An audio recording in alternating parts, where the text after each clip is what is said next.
বাহ, কি চমৎকার! বাংলাদেশের মিডিয়া অবশেষে অনেক কষ্ট অনেক পরিশ্রম করে রামিসার মৃত্যু, যে রামিসাকে যে ব্যক্তি দর্শন করছে, যার হাতে রামিসা মারা গেছে, এই ব্যক্তির আসল পরিচয় তারা খুঁজে বের করছে, সেটা অনেক কষ্টের বিনিময়। ইতিমধ্যে আপনারা জেনে গেছেন, নিউজ চ্যানেলে তারা সেটা প্রকাশ করতেছে এখন যে রামিসার মৃত্যু, রামিসাকে দর্শনকারী যে ব্যক্তি ছিল তিনি ছিল যুবলীগ কর্মী। কথা সত্য, কিন্তু সাক্ষী দুর্বল। আপনারা যে পোস্টটা দেখতে আছেন ব্যানারে, নির্বাচনের এখনো তো বেশি সময় তো যায় নাই, 3-4 মাসের, এখন তো সময় বেশি যায় নাই। তো ব্যানারটা দেখতেছেন, যে ব্যানারটা কার, এবং কি আপনারা কি ভালো করে লক্ষ্য করতেছেন, যিনি ব্যানারের দায়িত্বে আছেন তিনি কিন্তু তারেক রহমান, আমাদের প্রধানমন্ত্রী বর্তমান যিনি আছেন, তার সাথে ওই ব্যক্তিটাই রামিসার বাবার বাসায় গেছেন দেখা করতে। মানে দর্শন ব্যক্তি যিনি, যে ব্যক্তি হত্যা করছে, যার সাথে সঙ্গ দিয়ে নির্বাচনে প্রচারণা করছে, ওই ব্যক্তির নেতা সাথে কইরা তারেক রহমান সহকারে আমাদের বিএনপি নেতা কর্মীরা একসাথে হয়ে রামিসার বাবাকে সান্ত্বনা দিতে গেছে যে আমরা আপনার বড় মেয়ের দায়িত্ব নিব। কিন্তু রামিসার বাবা রামিসা হত্যা এবং দর্শনের বিচার দেশবাসী চাইলেও রামিসার বাবা কিন্তু সেটা চায় নাই।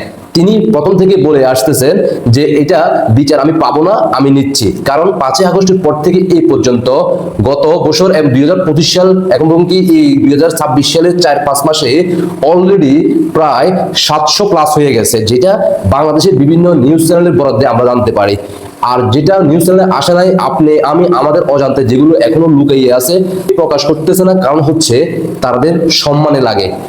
এছাড়া এখন কথা হচ্ছে, দীর্ঘ কয়েক ঘন্টা পরবর্তীতে এত পরিশ্রম করে যুবলীগের কর্মী হিসেবে কেন, নেতা হিসেবে কেন প্রচার করা হইলো?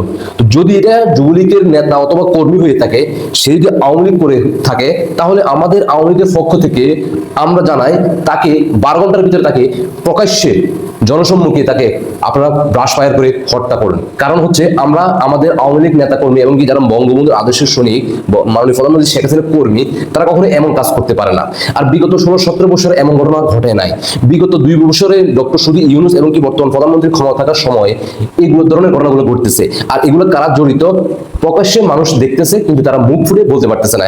এখন চতুর্দিকে উত্তাল, যেখানে রামিসা হত্যা এবং কি তার দর্শনের বিচার, ওই দিনে কিন্তু আবার চট্টগ্রাম অন্যদিকে 4 বছরের শিশু। অন্যদিকে আপনারা জানতে পারেন 7 দিনে নদী থেকে প্রায় 17টা লাশ উদ্ধার করা হয়েছে। আর এদিকে নাসির পাটোয়ারির সাথে একটা ম্যাজিকের মতো গন্ডগোল ডিম নিক্ষেপ করে এখন সেটাকে বাংলাদেশের মানুষদের ফোকাসটা নিয়ে গেছে নাসির উদ্দিন পাটোয়ারি উর্ফে রাজাকারের দিকে। আর এদিকে রামিসা এবং কি যারা মারা গেছে, যারা দর্শন, তাদের তার দাফা চাপা হয়ে যাবে। ঠিক রামিসার বাবা সেটাই বুঝেছে যে আমার বিচার দরকার নেই, আমি বিচার চাই না। কারণ রামিসার বাবা 5ই আগস্টের পর থেকে এই পর্যন্ত দেখছে সেটা হচ্ছে না, কেউ বিচার পায় নাই। একটা ঘটনা ঘটলে পরবর্তী আরেকটা ঘটনা ঘটলে সেটার দিকে সবার চোখ চলে যায়। এটাই বাস্তব। বাংলাদেশের যে মিডিয়াগুলো আপনারা সুন্দরভাবে টাকা খাইছেন, ভালো করছেন, ডলার কামাইছেন, ভালো করছেন, ভালো করে ফোর্স করেন, সময় কিন্তু আমাদেরও আসবে। তখন কিন্তু আমাদের এই চ্যানেলগুলো যারা দায়িত্বে আছেন, আপনারা কি বাংলাদেশে আপনাদের প্রতিষ্ঠানগুলো থাকবে সেটাও মাথায় রাখেন।